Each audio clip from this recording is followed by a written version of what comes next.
Hari Om. So welcome everybody. Hari Om. Welcome everybody to the 2017 CHYK Relay Yagna. We're really excited that you guys all could join us. We are going to be covering this week through 20 different CHYKs. The text Sadhana Panchakam, which is written by our very own Adi Shankaracharya ji. And all of you have come and joined us today, so please come back online and in person. Please join us for the remainder of the week. It's 8:30 to 9:30 today because we had a Paduka Puja in celebration of Gurudev Jayanti. But tomorrow, from Tuesday to Friday, it's going to be 7:30 to 9. So please do join us. Swamiji, can you please say a few words?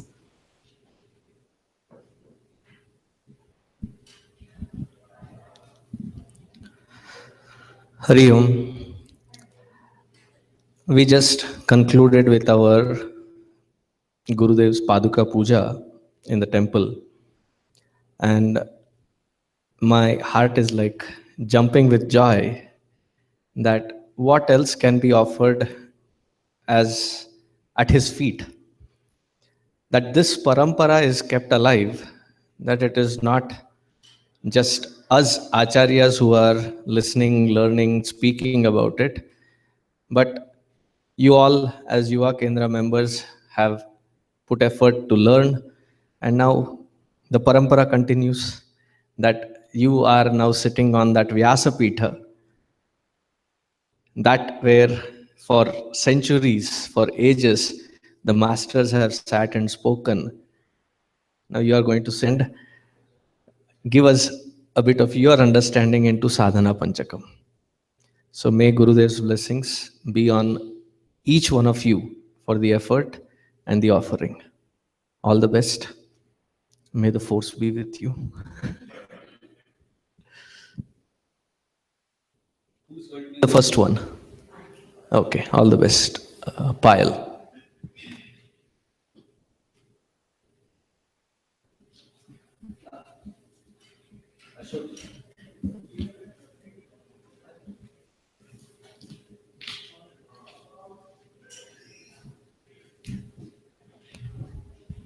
Ashok जी कुछ अच्छा बोलिए.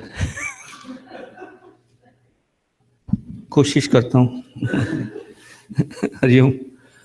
So as I was telling some people here, last year I attended this yajna, and it was really very fascinating that I found, and it shows how much preparation that has gone and how inspired the chicks are. Thanks to our Swamiji, his YUP program, and he has truly inspired all of you, and there are so many others. Last year and year after year, he's doing this YUP program, and you are the future of this organization, of Chinmaya Mission as a whole. And so I really wish all of you the best. Unfortunately, today I won't be able to attend because I called a board meeting that was supposed to start at 8:30, but it will start when I go down. And tomorrow I'm leaving town, so I'm going to miss this whole week this time. But I wish you all the best, and I'm sure you will do well. Hari Om.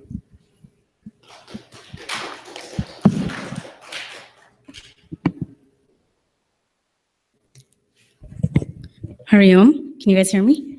Perfect. Hari Om. My name is Payal Sandhane, and I'm very blessed. I feel blessed that I'm opening our CHYK Relay Yagna on Gurudev Jayanti today. Before we get started, let's begin with opening prayer. So we'll do 3 Oms, Sahana Vavatu, and then Guru Brahma.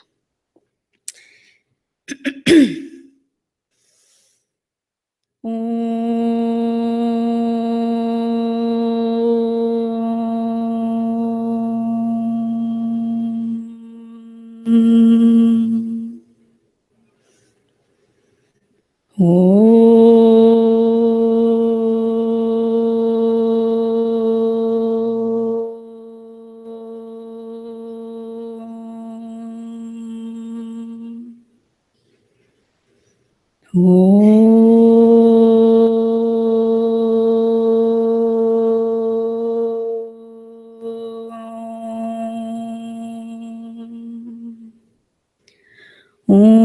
Sahana Vavatu Sahano Bhunaktu Sahaviryam Karavavahai Tejasvinavadi Tamastu Ma Vidvishavahai. Om Shanti Shanti Shanti. Gurur Brahma Gurur Vishnu Gurur Devo Maheshwaraha Gurureva Param Brahma Tasmai Shri Gurave Namaha. Tasmai Shri Gurave Namaha. Hari Om, welcome again. So for the CHYK Relay Yagna, we're doing Sadhana Panchakam. And, just a little background on Sadhana Panchakam. It was written by Adi Shankaracharya ji, and he was, everybody knows he's a renowned composer. He wrote a lot of Vedantic compositions. They're beautiful stotras, and Sadhana Panchakam is one of his compositions, and it's honestly my favorite one because, it's so practical and it's so applicable to our day-to-day lives. And the word, the name itself, Sadhana Panchakam, right? What sadhana means, to practice, and Panchakam is the 5 verses. So simplistically put, it's, the 5 verses to help us. It's the means to, someday get to moksha, right? It's the starting point, which is what I love about it. And just for logistics, there's 5 verses, there's 4 lines in each verse. So there's 20 lines total, and each of the lines has 2 instructions. So there's 40 total instructions on how, or means to attain moksha, or that first step to attain moksha. And Adi Shankaracharya ji just, he's awesome. He does such a great job at putting this and providing this knowledge to us. And then Gurudev, having commentary on it and kind of clarifying it further. I feel so blessed that we have this knowledge to be able to even start off our journey, right, into spirituality. So I'll be only going through the first line, which is the first 2 instructions. So we'll do a lead and follow. So I'll chant and then you can follow right after. So 1, 2, 3, go. Vedo nityamadhiyatam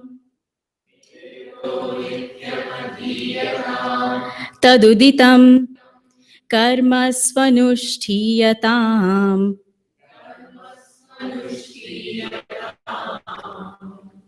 I know it's like a sneeze, you want to finish, but that's the only line that I'm doing, so I'll save the rest of them for all the other chicks. So the first line, so Vedo nityamadhiyatam, easily translated, it means to read your Vedas daily. And I think it's important to emphasize the word daily here. Our mind has a tendency to kind of just grasp an idea or a thought that it has. And it likes to seek inspiration from that thought, right? And the more exposure you give that thought, the more inspiration it tries to seek from it. And that's how, those thoughts and ideas become your actions, and those actions become habit. And in order to have that continuum going to where you're having those thoughts and seeking inspiration and it reflecting your actions, you need something to spark that inspiration, right? And the thought it's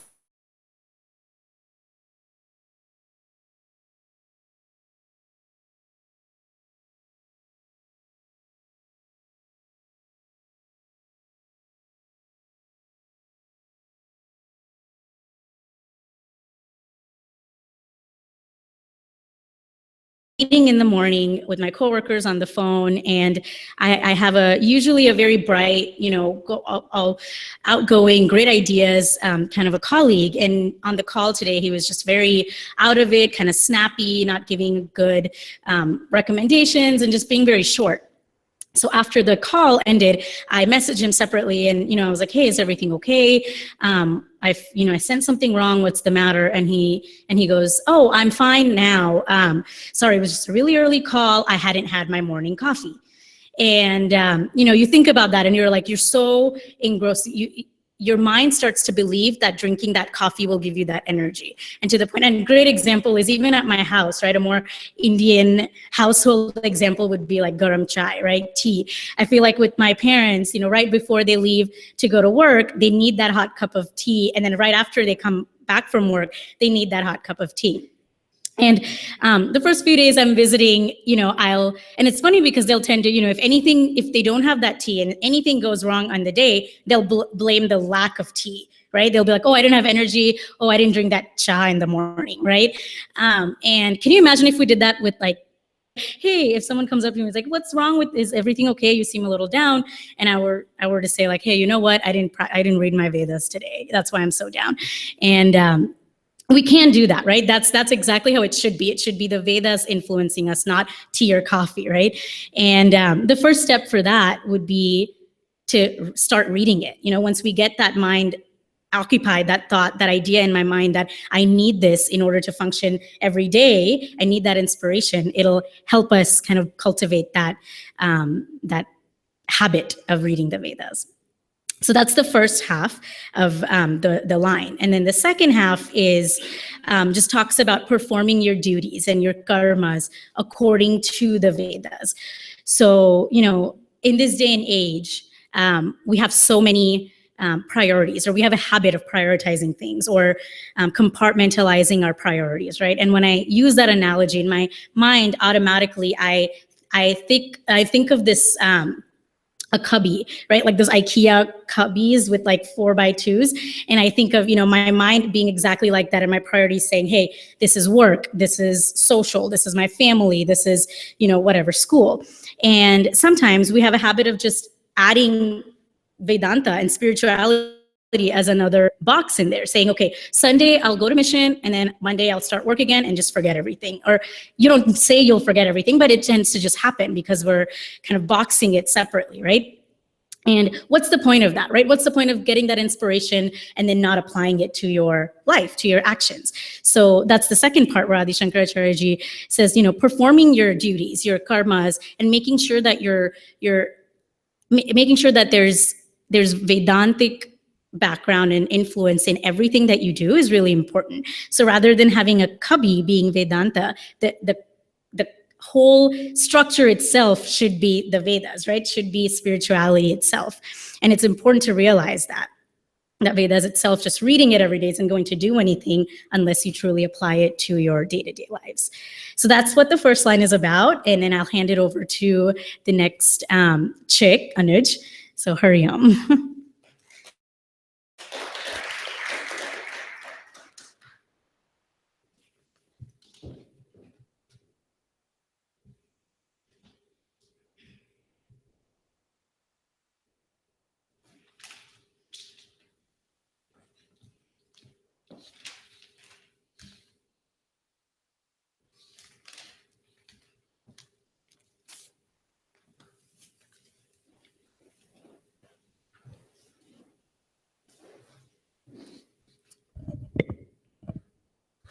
Hariom, everyone. My name is Anuj Kandewal.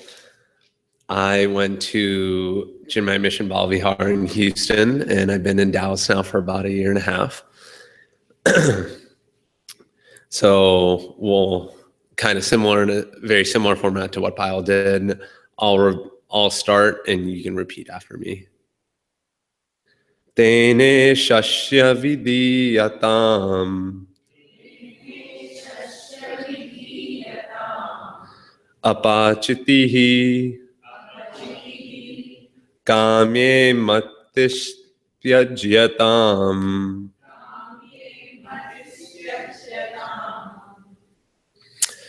So in this step, Adi Shankaracharya ji says that we should dedicate all of our actions and duties to the worship of the Lord.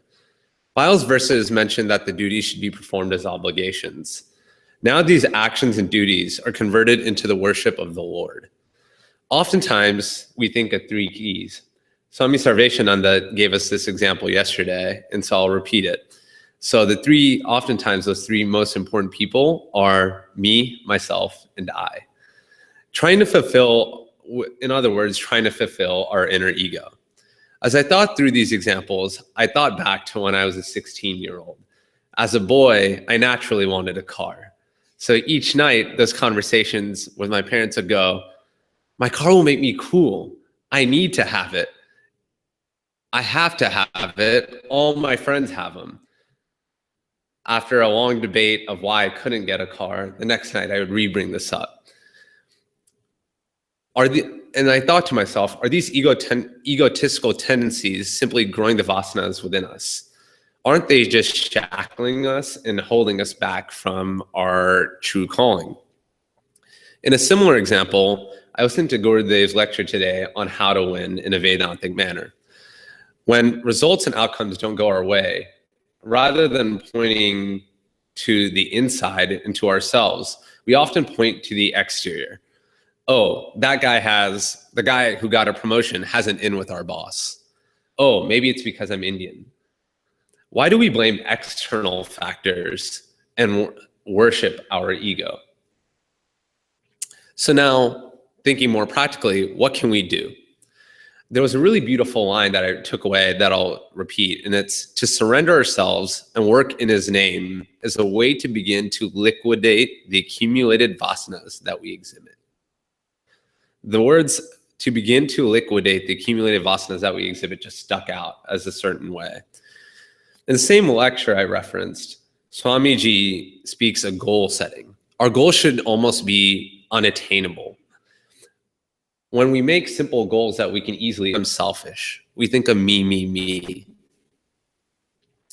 With higher goals, and so when we set a higher standard for ourselves, we're able to dedicate all of our actions and duties as a worship of the Lord. So achieving the most noble and the most highest of goals.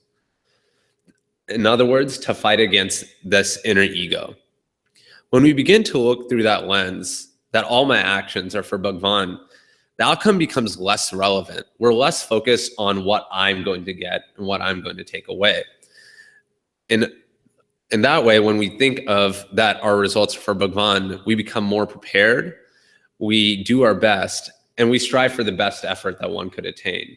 Thus, the result becomes less meaningful. And our service becomes more of a prasad than anything else. The Lord becomes the giver of our results. One last example from our own CHYK class. Swami Sarveshananda has been going through Adi Shankaracharya's lectures, and he reemphasizes that we're not our outer body. Rather, we must not get agitated by both good and bad things. We must identify with our inner self and acknowledge that these outside occurrences will happen and we shouldn't be affected by them. I feel like these lessons interconnect. By serving the Lord and Bhagwan and fighting against our own inner ego, we will gain a steady, composed mind that is available for self-knowledge to take place. That was the first half. The second half is how we must now renounce and drop the selfish thoughts from our own mind. I was listening to Vivekji's lecture about this, and he said it best. One must feel like they have a burning fire within themselves to achieve this freedom. We must get to the point where these selfish thoughts almost feel unnatural. I think to ourselves currently, selfish thoughts are a natural part of who we are.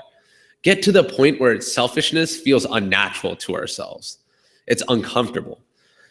We will never be truly free until we get to this point. So how do we achieve this? And the one takeaway that Swami Sarveshananda has emphasized more than anything to us is to start a gratitude journal. Each day, point out one thing in our day that really makes us grateful. So today, I'll start. I'm grateful for Swami Sarveshananda and Swami Chinmayananda, our gurus. For without them, I would not have this opportunity to be sitting on this stage, nor would I have the opportunity to learn about Vedanta. Mission has provided a home, a break from the rest of my busy schedule, my work, and to study and learn scriptures around fellow peers and friends is truly an honor and an opportunity that I'm glad I'm able to have. With that, I'll pass it on to our next CHYK, who will be Mayura. Hari Om.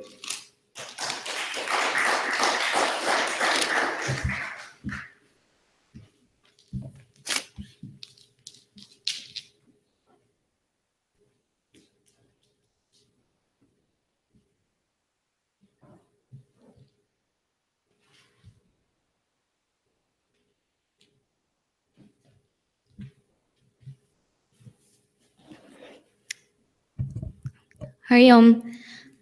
My name is Mayura Iyer. I have been living in Dallas for almost a year now, but I'm originally from Washington, D.C., where I attended Bala Vihar growing up. So most of y'all are new faces, but I hope that this Yagna will have some value or inspiration for some of you. So just like Anuj and Payal, I will repeat the verse, and then you guys will repeat after me. So, Papo gaf pariduyatam Bhavasukhe Doshonu Sandhiyatam.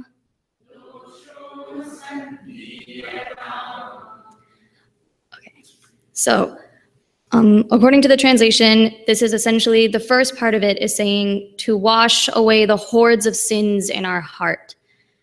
And so when I first read this today, it just begged the question of how are we supposed to wash away these hordes of sins, these vasanas that we've accumulated throughout our entire lives.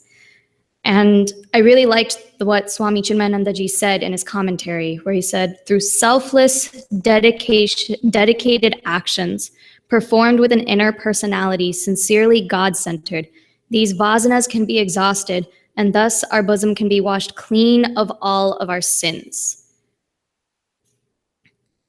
And while it's easy to say that out loud and read like selfless, dedicated actions, like Anuj was saying earlier, being selfish is easy. It's natural almost for us sometimes. Like it's easy to be selfish. And I started to think about this idea of selfless, dedicated actions, of dharma really, of performing actions like it's our dharma or in a dharmic way. And I started to remember growing up, my mom used to always say that caring for me and my brother was her duty, her dharma. And I could never wrap my head around it. I was actually kind of offended by it. I would be upset because I would say, you're only taking care of us because you have to, not because you want to.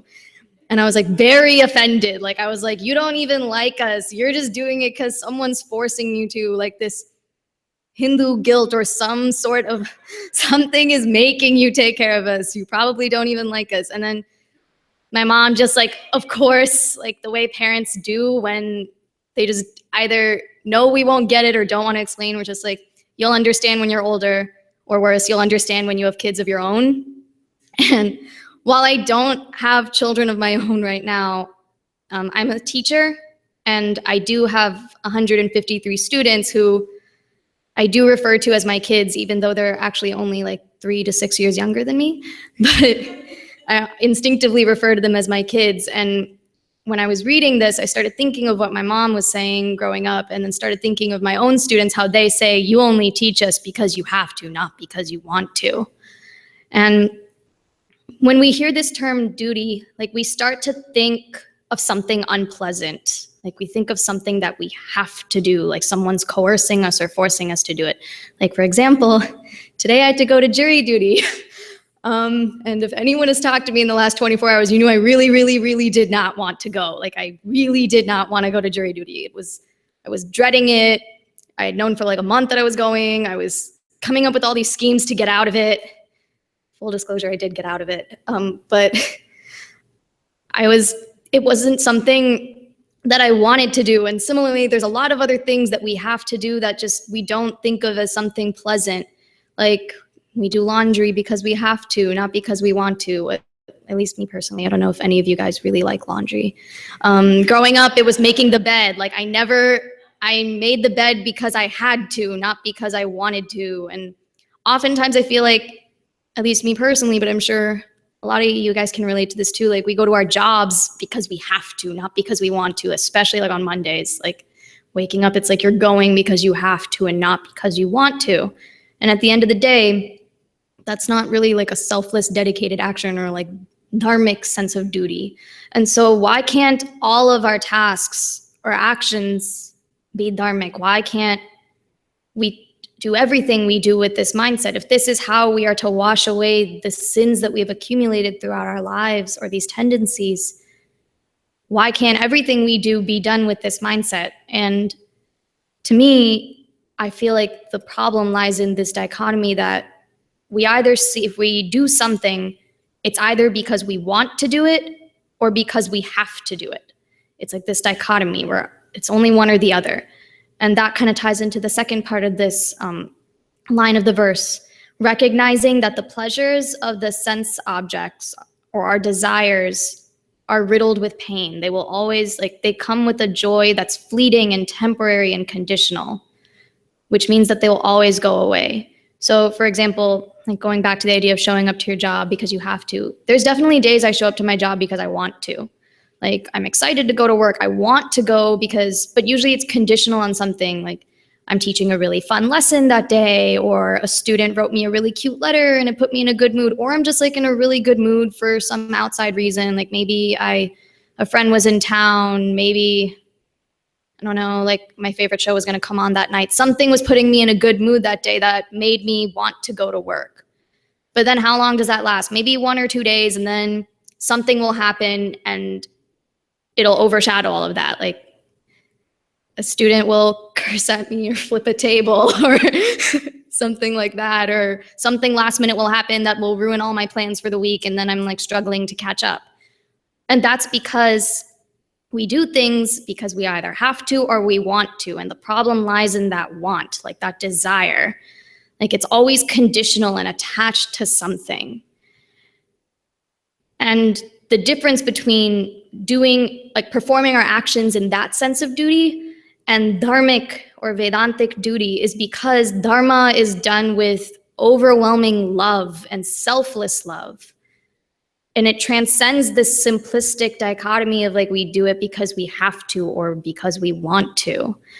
And I think especially as a kid, when my mom would talk about taking care of me as her dharma and her duty, it just in my head, especially and my ego just did not understand how someone could do something.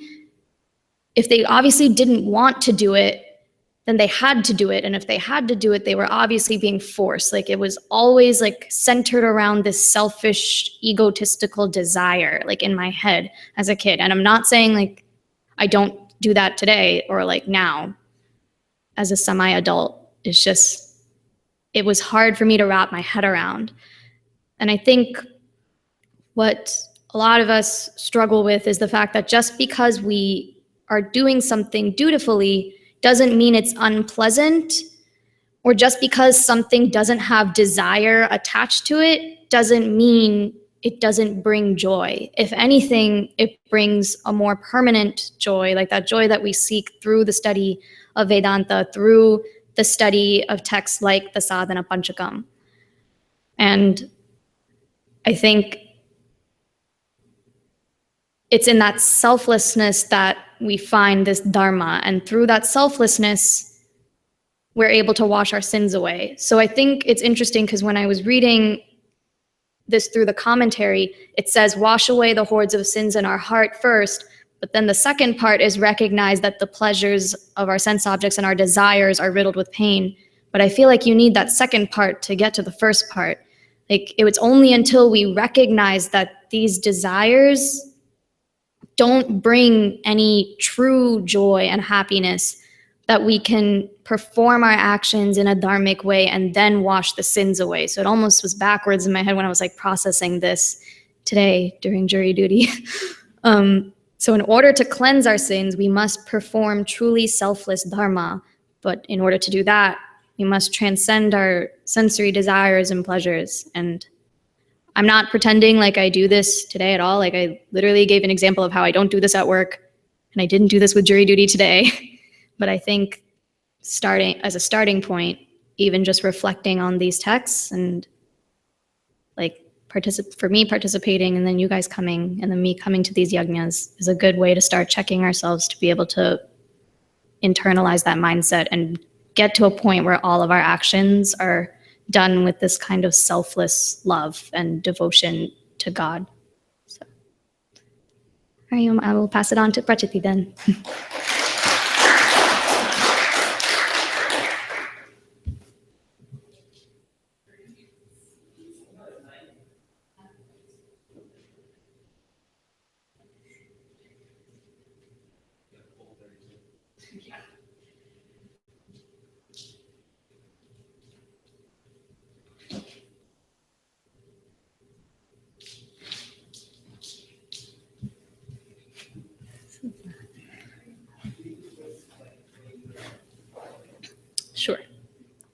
Sure. Can you hear me? Hariom. Okay. Wow, what a nice crowd. Okay, so we will continue. The first verse, last line, same pattern. I'll lead and you guys please repeat. Atmi cha vyavasiyatam Nijagrihat Turnam vinirgamyatam.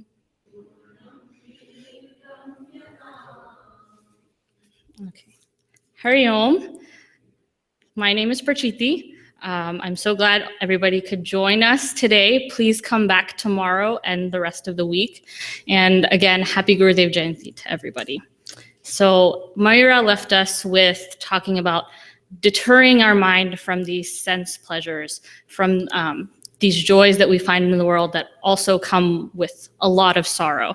So let's just say, hypothetical situation, let's just say that we're there, that we have no sense pleasures, that it's 2 a.m. and I don't want a hot ice cream fudge sundae with like strawberries and whipped cream. I don't want that. I've already seen Bahubali 2 twice, but I want to see it a third time.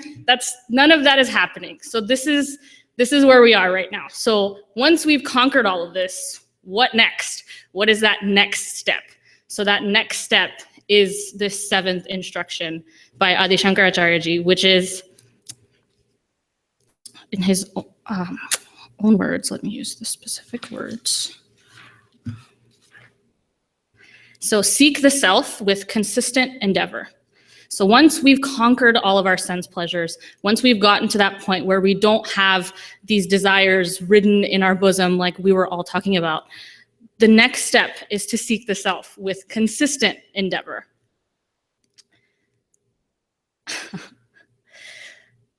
So I have an analogy, so work with me here. Okay, so I have an analogy of a young mind and of a young child. Sorry, the young child represents our mind, okay? So the young child, today is Monday, so the young child is playing with his dolls and Barbies, and it's regular Monday afternoon, and usually sometimes, the child just drops those toys on his own and moves on to something better, because those toys can only keep the child's attention for so long. So that sometimes happens. But this time, this child is very adamant with playing with his Barbies or G.I. Joes, and he just keeps playing for an extended period of time.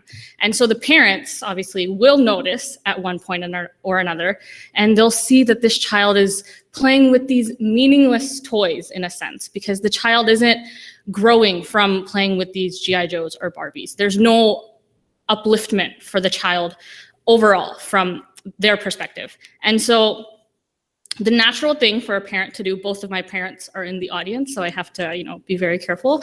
But the natural thing that the parents will do is remove that toy from the child's possession, correct? And they'll put it in some high cabinet or in the refrigerator or under the mattress where the child can no longer get to. And so that's the natural thing that the parents would do. And if they were smart parents, then they would not just take away that toy or that TV show that the child is watching. They'll replace it with something. And if they want that child to grow more, they'll replace it with a jigsaw puzzle, because my childhood was full of jigsaw puzzles. The entire Dhammankar family can attest to that. So jigsaw puzzles or Rubik's Cubes or, a National Geographic TV show instead of Nick Jr. So there are so many replacements, and replacing the child's attention with something greater, with something higher, then allows the child to grow at a higher level. And so just keeping that mind in that sort of free fall type state, just keeping it dangling around to where it has nothing to do, is to try and come and collect upon something. So if we're leaving it in this free fall state, then there's a huge chance of it slipping back into its old tendencies of ice cream and Bahubali 2 and just natural distractions in general. But if we replace our mind with something else, so the toys in the beginning, the senseless toys, would be our sense pleasures. So once we've taken those away, right, the hypothetical situation, we're already there, we've already conquered those desires. So once we've extinguished our mind from them, the next thing to do would be to incorporate that higher level or that higher substratum in general. And that higher substratum, or that Rubik's Cube, is equivalent to consciousness. That crossword puzzle is equivalent to Brahman. That jigsaw puzzle is equivalent to the self, with a capital S. And so all of these things are synonymous in that way. And just keeping that in mind. And the self, Brahman, Atman, consciousness, all of that is none other than our very beloved Lord Krishna, than our very beloved Lord Shiva. So all of these don't just have to be contained in the temple by that 5x15 parameters that we call the Saket Mandir. It doesn't have to be contained by that. It doesn't have to be contained by the Murti. Seeing what that Murti represents, seeing what the temple itself represents consciousness. It represents Brahman, and it represents all of these big taboo words that we're scared to say sometimes, but I've said several times, so it's not scary at all, I promise. Yes, and one last thing before I move on to the next point is there's one quote that I thought of whenever I was reading about this instruction, and it was, "You didn't go this far to only come this far." So the quote is, you didn't go this far to only come this far. So we've done so much. If we've done all of this, if we've inculcated all of this discipline within our lives, and we just stop there, then that's just injustice to the overall picture itself, because that's not the whole picture, right? So we can't just stop at disciplining the mind. We can't just stop at ridding the mind of all of these desires. We have to then thereafter follow up with seeking the self with consistent endeavor. So I think that quote went really well with this instruction. So moving on to the next one, Atmechavya Vyasiyatam, and then Nijagrihat Turnam Vinirgamyatam, right? Okay. So the direct translation is escape from the bondage of home. So Griha, I believe Griha is the word that represents home. So I think I'm getting nods of yes from the audience. Thank you, Yatindraji. So Griha is the word that correlates to home. So home is something like, it's just, come on, yeah, let's just go back home. Chal ghar chalte. And I was going to ask Swamiji how to say this in Tamil so I could, appease all of the audience, but I forgot. So anyways, but come on, man, let's just go home. I'm so done with the day. Like, home is where we come back, recompose, just let ourselves loose, just de-stress from the whole day. It's our refuge, so to speak. And so escaping bondage of home, I was like, home, so should I sleep in the balcony tonight? Should I go camping for the rest of my life and never come back home. So home, Adi Shankaracharya ji isn't referring to the physical structure of the house that we live in, right? The house that he's referring to is what houses our Atma and all of those big taboo words that we saw in the last instruction, like consciousness, like Brahman. That self, that body, mind, and intellect is the home that he's talking about, because that is what houses the self. And so when we put it that way, we very closely identify with this body, mind, and intellect.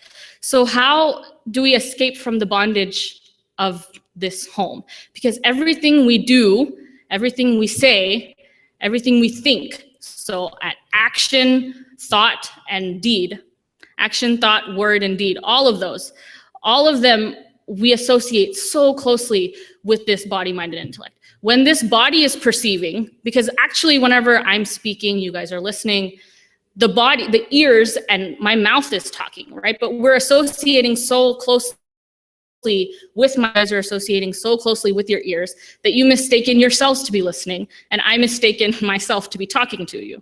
And so and whenever we think about these great masters such as Gurudev, Gurudev, one of his 108 names, like we chanted earlier, is Om Dehatitaya Namaha. So he's beyond the body.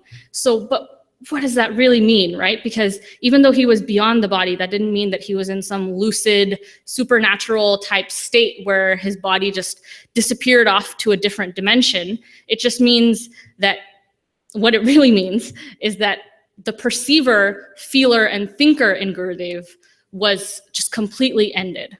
So how he puts it in his own commentary is, end your ego sense, that PFT attitude, and come to awake into the ampler fields of the infinite.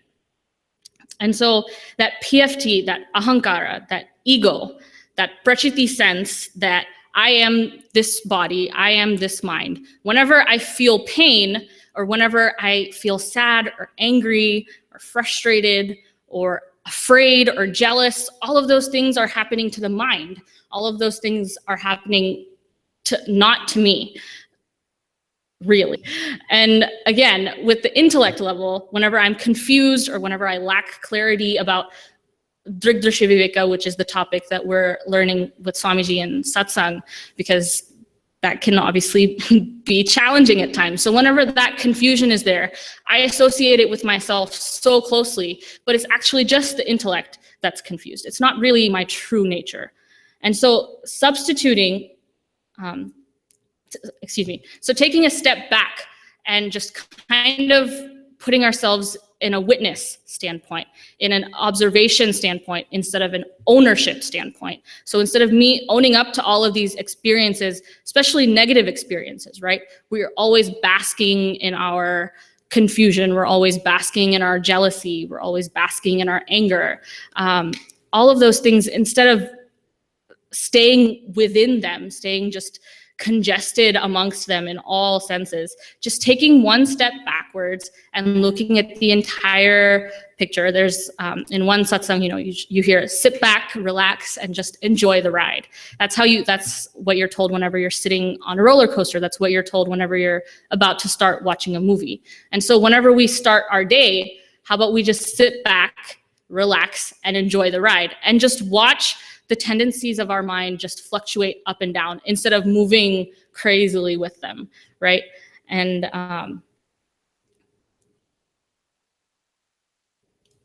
so because the instruction doesn't say escape from home altogether, it just says escape from the bondage of the home. And so we're not trying to just remove ourselves from this body, mind, and intellect. We're just trying to remove that very, very strong connection that we have with the body, mind, and intellect.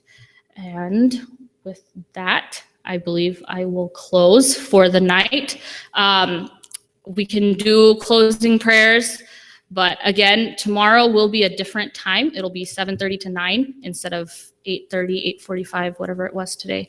But so tomorrow, please again join us. There will be 4 wonderful other speakers, and we hope to see you then. Okay, so Om Purnamada.